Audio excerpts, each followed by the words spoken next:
కూటమి ప్రభుత్వ సంవత్సర సంబరాల్లో దళిత సర్పంచ్కి తీవ్ర అవమానం అయితే ఎదురైంది. ముందుగా సర్పంచ్ని వేదిక మీదకి రావాలంటూ బీజేపీ ఎమ్మెల్యే పాదసారథి చెప్పడం, తర్వాత టీడీపీకి సంబంధించిన నేత ఆయన ఎస్సీ అని చెప్పడంతో ఆయన కిందనే ఆపేసిన పరిస్థితి కనిపించింది. దీని మీద దళిత సంఘాలని కూడా ఆందోళన చేస్తున్న పరిస్థితి కనిపిస్తుంది. ఇప్పటికే కూటమి ప్రభుత్వం ఏర్పడిన తర్వాత దళితుల మీద దాడులు కానీ అవమానకర సంఘటనలు కానీ పెరిగాయని చెప్పి దళిత సంఘాలు అయితే చెబుతున్న పరిస్థితి. అయితే ఈ ఘటన మీద ఆందోళన చేస్తున్నారు కేవీపీఎస్ సంబంధించిన నాయకులు. మనతో పాటు ఆ సంఘానికి సంబంధించిన రాష్ట్ర నాయకులు ఉన్నారు, వాళ్ళతో మాట్లాడడం. సరే, ఎలా చూస్తారంటే ముందు సర్పంచ్ని వేదిక మీద రమ్మన్నారు, కానీ పక్కన ఉన్న టీడీపీ నేత ఆయన ఎస్సీ అని చెప్పడంతో కింద ఎమ్మెల్యే ఆపేసిన పరిస్థితి. ఏం చెప్తారు? ఆ గ్రామంలో జరిగేటువంటి సమావేశానికి ప్రజాప్రతినిధి గ్రామ ప్రథమ పౌరుడైనటువంటి చంద్రశేఖర్ దళిత సర్పంచ్ను వేదిక మీదకి ఆహ్వానించారు. ఆ తర్వాత దళితుడు అనే పేరు మీద కింద కూర్చోమని చెప్పడం అనేటువంటిది రాజ్యాంగం రచించినటువంటి అంబేద్కర్ యొక్క నిబంధనలకు సంబంధించినటువంటి దాన్ని అవమానపరచడం అనేటువంటిది ఎమ్మెల్యే చేశాడు. ఆ పక్కన ఉన్నటువంటి టీడీపీ నాయకులు కృష్ణమ్మ కూడా దీనికి బాధ్యత వహించాల్సినటువంటి అవసరం ఉంది. కూటమి ప్రభుత్వము ఇలాంటివి అనేక సంఘటనలు జరుగుతున్నా ఏ ఒక్కటి మీద కూడా పోలీసులు చర్యలు తీసుకోకపోవడం అనేటువంటిది ఈ ఏడాది కాలంలో చూస్తున్నాం. నిన్నగాక మొన్న జరిగినటువంటి ఒక దళిత మహిళ అమ్మాయిని 13 సంవత్సరాల అమ్మాయిని 6 నెలలుగా అత్యాచారం చేస్తే దాని మీద ఏమి పరిస్థితి లేదు. అట్లాగే తన్మయ్ అనేటువంటి గిరిజన అమ్మాయిని చంపేస్తే పరిస్థితి లేదు. అట్లాగే కర్నూలులో కావచ్చు, తెనాలి సంబంధించినటువంటి దొంగతనం చేసినటువంటి పేరు మీద ఆ పోలీసు దాడి చేస్తే దాని మీద ఎటువంటి చర్యలు తీసుకోలేదు. ఇలాంటి సంఘటనలు ఈ కూటమి ప్రభుత్వంలో ఏడాది కాలంలో పెద్ద ఎత్తున జరిగినాయి. దాన్ని మేము ఖండించడమే కాదు, పోలీసులు అట్లాగే ప్రభుత్వం కూడా దీనికి బాధ్యత వహించాలనేటువంటిది మేము కోరుతా ఉన్నాం. అంటే ఈ సంవత్సర కాలంలో పూర్తిగా దళితుల్ని టార్గెట్ చేసి చాలా ఘటనలు జరుగుతున్నాయి. స్వయాన ఎమ్మెల్యేనే ఇటువంటి చేయడం, పక్కన ఉన్న టీడీపీ నేత ఆయన ఎస్సీ అని చెప్పడం, ఇదంతా కూడా బాగా వైరల్ అవుతున్న పరిస్థితి. అయితే ప్రభుత్వం మనం దీన్ని వెనకేసుకొస్తున్న పరిస్థితి కనిపిస్తుంది. ఏం చెప్తారు? మేము చూస్తూ ఉన్నాం. ఈ ఘటన జరిగి 16వ తారీఖు సోమవారం జరిగింది. ఇప్పటిదాకా ఈ రాష్ట్ర ముఖ్యమంత్రి ఒక దళిత సర్పంచ్ పైన అంత దుర్మార్గమైనటువంటి అవమానం జరిగితే స్పందించలేదు.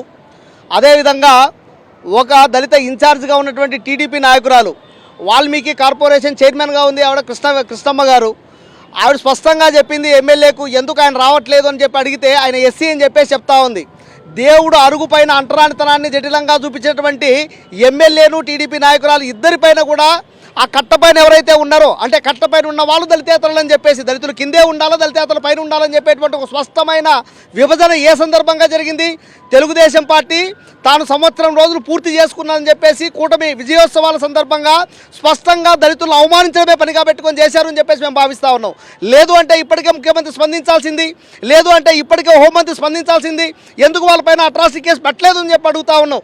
స్పష్టంగా వీడియో రకంగా కనబడతా ఉన్నా కూడా వెంటనే సర్పంచును పిలిచి ఆయనతో ప్రెస్ మీట్ పెట్టించారు. నాకేం అవమానం జరగలేదు అని చెప్పేసి మొత్తం యావత్ ప్రపంచమంతా చూస్తూ ఉంది.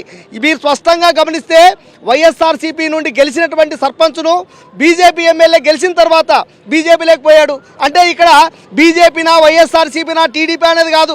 నీవు దళితుడైతే చాలు నేను నీచంగా చూస్తాం, నీవు దళితుడైతే చాలు నేను అట్రాంతరానికి గురి చేస్తామని చెప్పేసి స్పష్టంగా కనబడతా ఉంది. దీనిపైన ప్రభుత్వం వెంటనే స్పందించాలి, లేకపోతే కేవీపీఎస్గా కలిసి వచ్చే సంఘాలన్నింటినీ కలుపుకొని ఉద్యమిస్తామని చెప్పేసి ఈ సందర్భంగా హెచ్చరిస్తూ ఉన్నాం. అంటే మనం తెనాలి ఘటన కూడా చూసాం. దళితుల్ని రోడ్డు మీద తీసుకొచ్చి కొట్టారు. దళిత సంఘాలన్నీ ఆందోళన చేస్తే అసలు ఎక్కడా తప్పు లేదు ప్రభుత్వాన్ని, పోలీసులు తప్పు లేదు, పూర్తిగా దళితులతో తప్పు అంటూ కూడా దళిత హోమ్ మినిస్టర్ ఆవిడ కూడా చెప్పిన పరిస్థితి. ఏం చెప్తారు? దళిత హోమ్ మినిస్టర్ అనిత గారు ఆవిడ అసలు రాజ్యాంగం మీద అవగాహన ఉందో కూడా లేదో అర్థం కావట్లా. సాక్షాత్తు పోలీసులు చట్టాలను కాపాడాల్సిన వాళ్ళు, చట్టాలను వాళ్ళ చేతిలో తీసుకొని ఏమనుంటే దళిత యువకులు ఏమైనా తప్పు చేస్తే, మైనారిటీ యువకులు ఏమైనా తప్పు చేస్తే చట్ట ప్రకారం చర్యలు తీసుకోవాలి. కానీ పోలీసులే బహిరంగంగా మానవ హక్కులు ఉల్లంఘిస్తూ దళితుల మీద, మైనారిటీల మీద అత్యంత పాశవికంగా దాడి చేయటం అనేది ఇది అత్యంత అమానుషమైన చర్య. ఇది రాజ్యాంగ విలువలనే, రాజ్యాంగ స్ఫూర్తిని తుంగలో దొక్కటమే. ఘటన జరిగి ఎంత జరిగినా దాన్ని సమర్థించుకునే ప్రయత్నం, వాళ్ళ మీద పొంకాలుగా వాళ్ళు రౌడీ షీటర్లో వాళ్ళు గంజా అమ్ముతారు, అది ఇదని చెప్తున్నారు. రౌడీ షీటర్లో గంజా అమ్ముతున్న సంవత్సర కాలంలో మీరు ఏం వెలగబెట్టారని చెప్పి సందర్భంగా చెప్తున్నాం.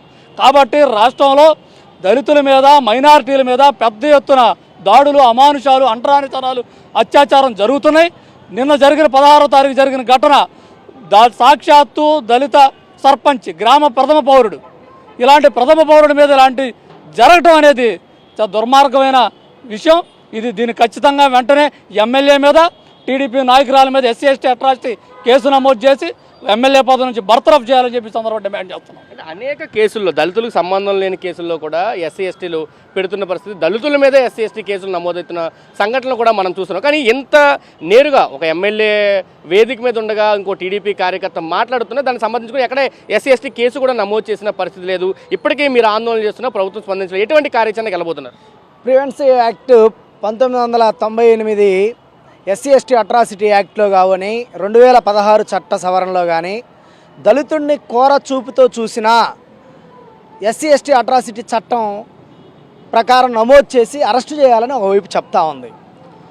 చట్టాలు ఉన్న వాళ్ళకి చుట్టాలుగా ఉంటున్నాయి తప్ప దళితులకు మాత్రం అవి ఏమాత్రం వనగూరుతున్నటువంటి పరిస్థితి ఎక్కడ కనిపించటంలా.